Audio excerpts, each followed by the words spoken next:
Perfect carry gun lie got me checked in public. I bent over, shirt rode up, grip printed, and some guy just stared at my waistband like I was an idiot. No drama. Just that quiet little look that says, nice job, genius. I drove home pissed and started dumping guns like bad habits. This wasn't testing. This was elimination. Stuff dropped off fast. Guns I trusted for years. Gone. A couple internet perfect picks didn't even survive 1 week of real carry without doing something stupid. Snagging, shifting, making me adjust like I was hiding a brick. Those 3 gates weren't something I designed. They were rules I got forced into after getting burned. It hides when you move like a normal human. It shoots straight when you rush and your grip sucks. It runs when it's dirty and you're tired of babying it. I thought I had this figured out. I didn't. One gun made that clear.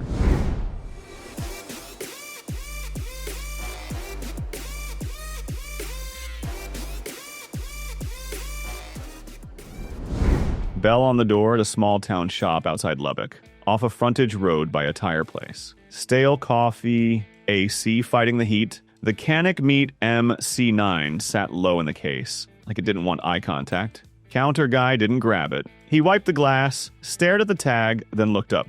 For carry? I nodded. Half-beat pause. You sure? Quiet, flat, like he already processed one coming back. That tone pissed me off, so I bought it. Not because I needed it, because I didn't like getting sized up. First hour on my belt felt slick, light, easy. Then life started moving. Seatbelt across it, in and out of the truck, bending for something under the seat. The grip edge kept bumping my shirt, and my hand did that tiny tug adjust on autopilot. Once that starts, you feel it every step. Gas station line. One hand on a drink, the other doing the same stupid adjustment again. A guy behind me dropped his eyes straight to my waist. No words, just that quick look. Yeah, I saw it, and my face got hot because I looked guilty, not armed. Back in the truck, door shut, AC blasted, I stared at my belt and got mad at myself. The MC9 wasn't trash. It just made me manage it all day. I don't carry problems, not on my hip, ever. Workbench looked like a crime scene. Little screws, a dab of Loctite, 2 different holsters, belt laid out like I was doing surgery. Springfield Hellcat Pro sat in the middle of it like, come on, one more tweak and I'm perfect. And I bought into it.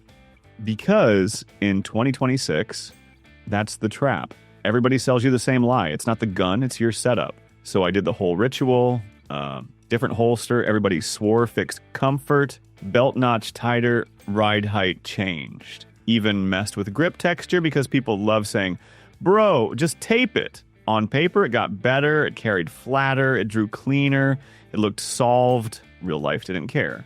3 days in, my side started feeling rubbed raw in the same spot. Not printing. Worse. That low, constant burn that turns into you touching your waist all day like you've got a bad habit. I caught myself checking it in the truck, checking it walking into stores, checking it like I didn't trust my own gear. That's when it hit me. The outcome never changed. I didn't fix the Hellcat Pro. I got better at managing it. And if I'm managing a carry gun, it's already losing. A CCW worth carrying in 2026 disappears in your head. This one stayed loud. What came after felt calmer, and that scared me for a different reason. Keys, wallet, phone, then the SIG P365 X Macro clipped on like it was nothing. That's why it almost won. In 2026, worth carrying starts with one thing. You actually carry it. And the X Macro made that easy while still feeling like a real gun. Not a compromise. Whole day went normal. In and out of the truck, sweat, errands, leaning over a cart, no drama, no babying. I started feeling that smug little confidence like I finally beat the CCW problem. Late afternoon, I did a quick check out of habit. Shirt hem, holster clip, thumb on the mag base plate, and my stomach dropped. The mag didn't feel seated the way it should. Not falling out. Not some cartoon failure. Just that tiny, ugly gap between what I knew I did this morning and what the gun was telling me now. I stepped into the garage, shut the door, reseated it hard, racked it, dry pressed. Everything worked, but the confidence didn't come back with the click. So, may I ask If you have to do a sanity check like that to feel okay, did you ever trust it, or were you just enjoying the idea of it? Then one normal stop in 2026 flipped weird. Pump clicking, that nasty sweet gas smell. Bass thumping from some car 2 aisles over. The Glock 43 XMOS sat on my belt like it owned the spot. Months of boring carry with zero drama. If you asked me what should have been number one, I would have said this and not even argued. Guy walked out of the store and didn't head to a car. Just drifted. Not fast. Not loud. Wrong. He angled toward me like he wanted me to react first. My body went cold. Hands felt a half second behind my brain. I went for the draw, same one I'd done 1,000 times, and the 43X screwed me in a way I hated. My hand landed too high on that slim grip. It shifted in my palm on the way up. No malfunction. Worse, an inconsistent grab that forced a correction mid-presentation. That correction stole momentum. It ripped me out of automatic and shoved me into manual mode right when my head was already overloaded. Nothing happened. He peeled off. Maybe he was nothing.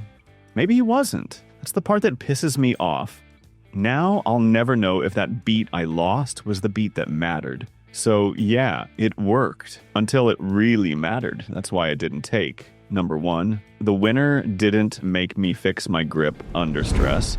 Spring morning begins and everything started getting crooked. Alarm didn't go off. Phone buzzing like it hated me. Keys not where they belonged. Coffee sloshing onto the counter. Shirt half tucked. Belt halfway through the loops.